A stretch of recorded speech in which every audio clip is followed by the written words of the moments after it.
Sergio Funes nos va a compartir. Sergio es magíster en Economía y Planificación del Desarrollo Económico y Social y director general del Centro de Investigaciones y Proyectos para el Desarrollo y la Paz, CDIPAS, en Guatemala. Sergio además tiene una muy gran experiencia en todo lo que fue la transición después de la firma de los acuerdos de paz en Guatemala en el tema específico rural. Hemos estado conversando largamente desde el domingo y creo que va a ser muy importante los aportes que nos va a hacer. Hay muchos temores respecto al tema de refrendación, referéndum. Ayer, recuerden, uno de los panelistas nos hablaba de cómo en el referéndum en Guatemala la correlación fue 80-20, 80 en contra y 20 a favor de los acuerdos de paz, algo sorprendente, y creo que la experiencia de Guatemala nos puede enseñar mucho. Entonces, Sergio, usted que ha sido protagonista de ese proceso de transición en Guatemala, esperamos que nos ilustre con su experiencia, con su conocimiento. Bienvenido a Colombia y gracias por haber aceptado la invitación.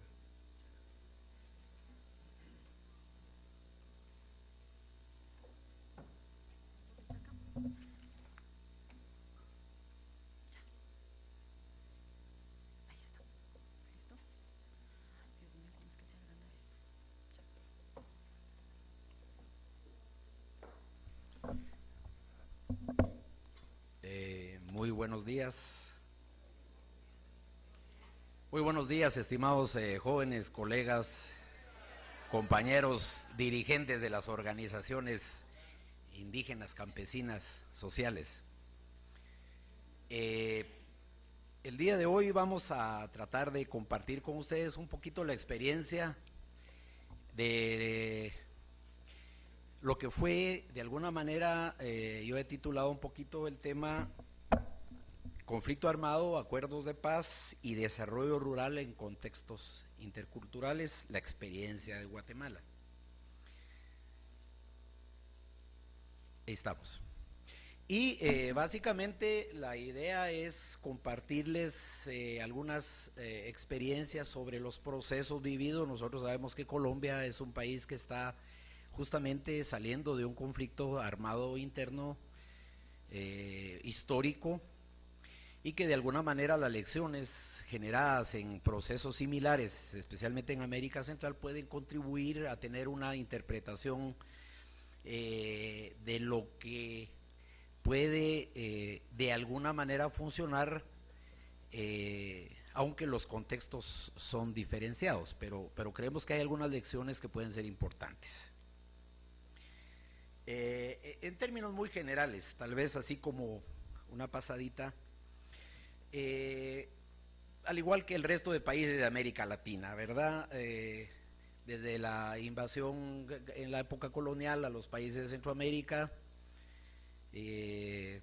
Guatemala fue en 1492, la región centroamericana, se consolida un régimen fundado en la propiedad, concentración de tierras y fuerza de trabajo, que empieza a configurar todo un sistema de relaciones económicas fundadas en aquel tiempo en el trabajo servil y en la concentración de los sectores de población indígena en ese tiempo en lo que se llamaban pueblos de indias, que fueron reservorios de fuerza de trabajo, y que de alguna manera eran mecanismos de control militar. Todo ese periodo entre 1524 y 1700, las 2/3 partes de la población de la región murió en la fase de lo que se llama la conquista militar. Ustedes se recuerdan que una de las fases de la conquista, según don Severo Martínez Peláez, un historiador guatemalteco muy connotado, efectivamente la fase de la evangelización fue el mecanismo final utilizado para lograr consolidar el proceso de conquista. Por ahí decimos que Cristóbal Colón descubrió América, por allá solemos decir que fueron nuestros indígenas los que descubrieron a Cristóbal Colón porque él era el que andaba perdido. Después de este pequeño periodo, digamos, de este largo periodo colonial, se empieza a desarrollar ya en Guatemala, en la región del continente, un proceso de liberalización de la economía. Empiezan a ser sustituidos los cultivos tradicionales y empiezan a incorporarse los cultivos de exportación, especialmente con la producción de café en la zona. Se empieza a reconfigurar toda la estructura agraria guatemalteca, empieza a desarrollarse una política en la que inicialmente es en ese periodo, en 1871, en que surge el Estado Nacional. El Estado se separa de la Iglesia, que había tenido desde la época colonial hasta entonces una influencia política fundamental en el gobierno, en la administración y en la política. A partir de la asunción de los gobiernos liberales, empieza a asumir ya un principio prácticamente mercantil del Estado, se separa de la Iglesia y empieza un proceso de establecimiento de la propiedad privada en Guatemala. Es en 1877 cuando se crea el Registro General de la Propiedad, y en donde se empiezan a registrar las propiedades, especialmente de los grandes propietarios que empiezan a consolidar la gran propiedad a partir de la producción y exportación de café. Las grandes propiedades de la Iglesia y de las comunidades indígenas empiezan a ser expropiadas y empiezan a ser reasignadas a una naciente oligarquía que se vincula al mercado internacional. En el resto de América Latina, sabemos, otros países se vincularon a través de la exportación de metales, cobre y otros productos agrícolas tropicales, en el marco de lo que fue la División Internacional del Trabajo, que configuró un nuevo rostro a la economía internacional y que vino a revolucionar las relaciones económicas entre los distintos sectores de la población guatemalteca.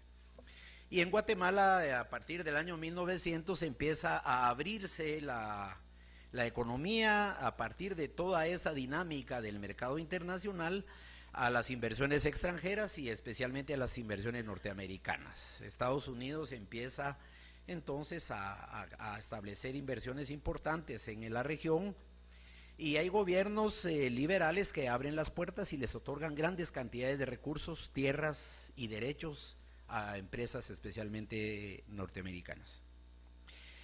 A partir de que se amplía la producción de productos de agroexportación, los pueblos indígenas y las comunidades indígenas empiezan a ser arrinconados en las tierras altas en aquel tiempo, que siguieron funcionando como reservorios de fuerza de trabajo estacional para la producción de agroexportación, con algún tipo de trabajo forzado, controlado y dictado desde el mismo Estado Nacional. En 1944, como resultado de esa ampliación, digamos, de la intervención norteamericana especialmente, surge un movimiento nacionalista y se desarrolla lo que se llama la Revolución de Octubre, un periodo de 10 años en los cuales el gobierno revolucionario, que es avalado por el ejército de Guatemala, empieza a realizar reformas sociales. Y sin embargo, en 1951, cuando asume el poder el presidente Jacobo Arbenz Guzmán, y es muy interesante lo que vamos a plantear porque empieza a delinearse un modelo de desarrollo de carácter nacional. Vean, hasta ese momento de 1944, por ejemplo, la United Fruit Company había acumulado más de 1,5 millones de hectáreas de tierra gratuitamente por parte del Estado. Se había establecido en Guatemala el transporte de ferrocarril, era el transporte que ejercía el monopolio del transporte de las mercancías hacia los puertos, propiedad norteamericana, y finalmente el monopolio norteamericano de la electricidad, la Electric Bond and Share, también se establece en Guatemala, y de alguna manera estaban ejerciendo estos monopolios el control político del país.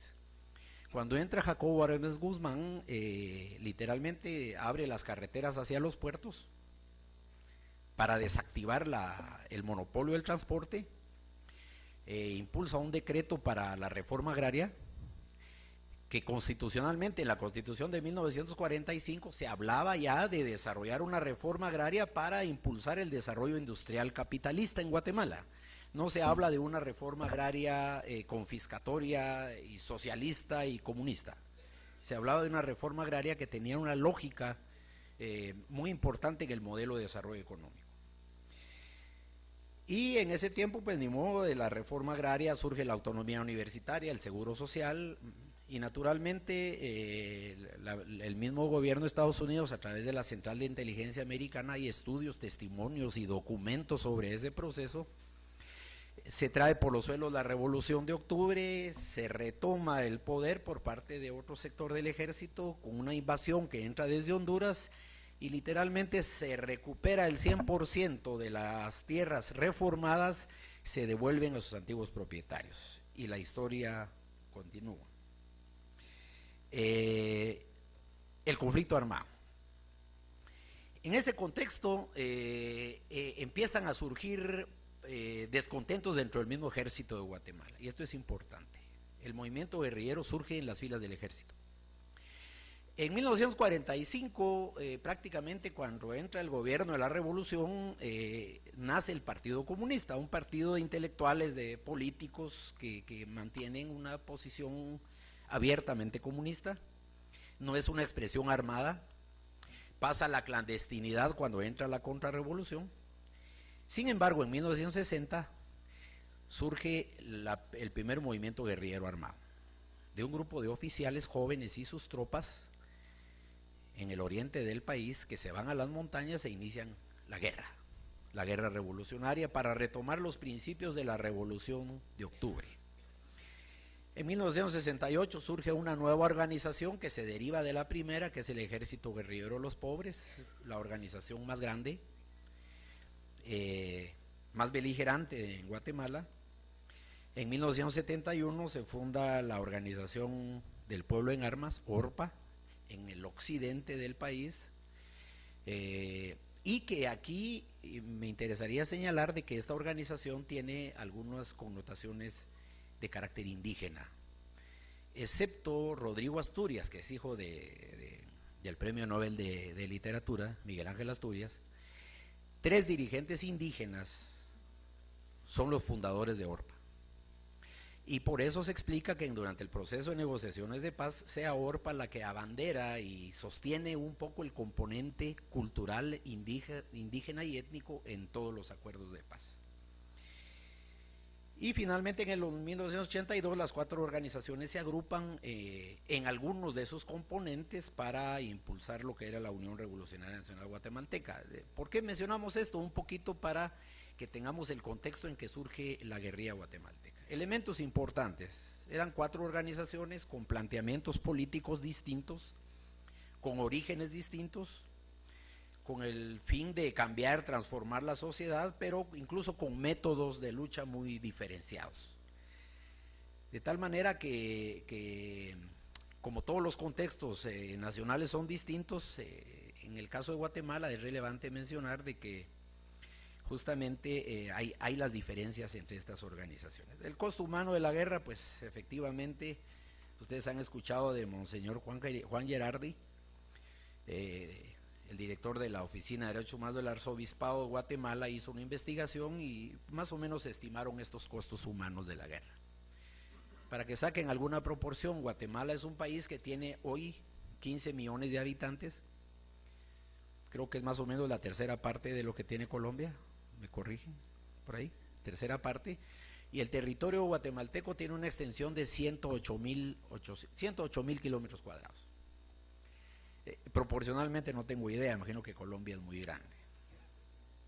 10%, bueno, imagínense ustedes cómo es de densa la población allá respecto acá. Muchos más habitantes por kilómetro cuadrado, y allá una gran cantidad de población rural, lo que ha hecho una enorme presión demográfica sobre la tierra.